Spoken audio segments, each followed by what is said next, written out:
Ryevitalise is a £3.4 million landscape partnership scheme supported by the National Lottery Heritage Fund. And it's a fantastic scheme because we're looking at conserving, restoring and enhancing the River Rye catchment.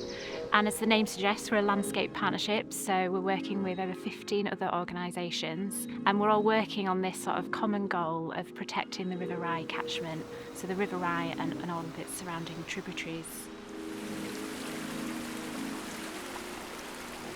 On the face of it, the river looks very natural and very healthy, but actually when you start looking into the water quality and the abundance of species and things, it's clear that it's not as healthy as it should be or could be.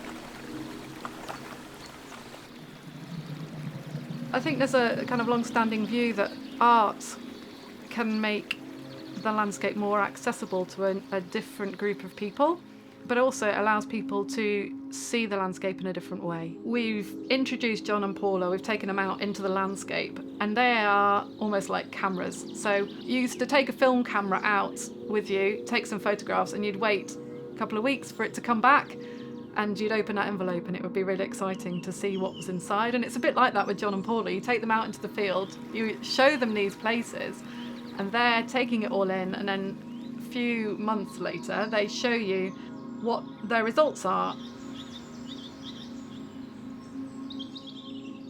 The waterfalls started 16 or 17 years ago. I had for years as a photographer struggled to try and find an aesthetic that I was my own, had my own ownership. So I thought torches at night on waterfalls, I'd give it a go. And I tried it and it worked out, and I showed it to a few people and they absolutely thought it was wonderful. So I just carried on.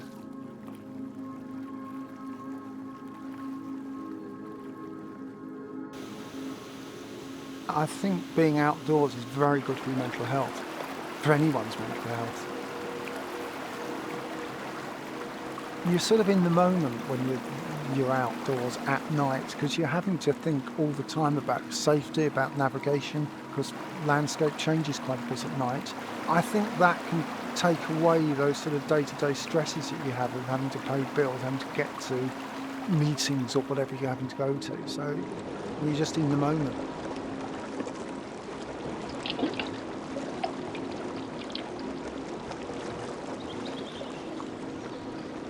My first initial start in my process is to experience whatever it is I'm trying to portray or express. So definitely it comes from the experience of being in the place. Basically trying to express what that experience is and the feel of it. So you're kind of trying to evoke a place rather than represent it. So that's really where I come from. Because when you look around you in nature, there's all these amazing things going on. Natural processes taking place, transformational processes taking place, and things are constantly changing. So I find this idea of a static kind of painting of something in that moment in time, I don't find that as exciting as capturing change and transformation. In the case of the river here, I'd be interested in river processes and how water moves through a landscape and what happens when it moves through the landscape and how it's affected by the landscape and how it affects the landscape. The different states that water moves through, so from very calm and kind of in a pool-like arrangement, and then kind of the energy you see in a waterfall situation. So, how water responds on a piece of paper, there is kind of a chemistry, alchemy in a way, through capillary action on the paper, which kind of is analogous to what happens when it moves through art. And I tend to use a lot of inks and water and quite fluid materials. Kind of interesting as well when you stretch it flat. You see it in a different way. It's almost like the patterns are revealed.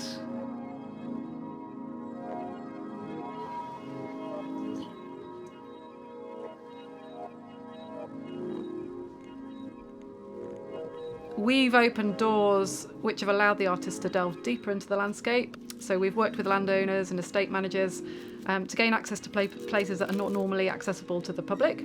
And those people in turn have informed us about their little patch of river. So everybody has learnt something because it's enabled these lovely conversations to happen on the river bank. The artists noticing things that perhaps the landowners or the practitioners haven't noticed before.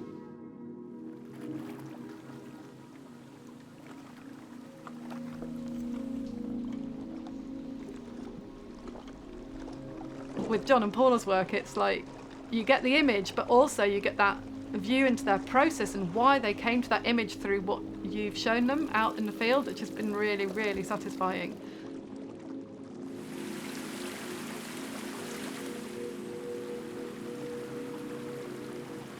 By restoring our rivers, we can see that there are multiple benefits. So restoring a river, it will help the environment and the biodiversity, the nature that lives there.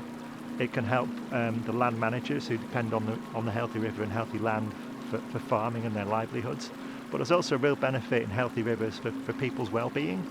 So if you imagine a dirty, polluted river with litter floating down it and erosion on the banks, you wouldn't really want to spend a day there, would you? But if you've got a healthy river in a healthy state that's been restored, the river's a much more beautiful place to spend time. So really, in terms of people's well-being, being on a riverbank where the water's clear, you might see birds like kingfishers and herons, you'll see fish in the water, a whole range of different insects living there. It's really a much more beneficial experience for people's well-being. A lot of our rivers today are not like that, and it's a real shame that we've let them get into this state. But by restoring the rivers, by working with nature, we can really turn these things around. And that's one of the beautiful things about rivers. They're constantly flowing, they've always been in our landscape, but a few little tweaks to the way we manage the land can really have a rapid response. Nature can bounce back really quickly.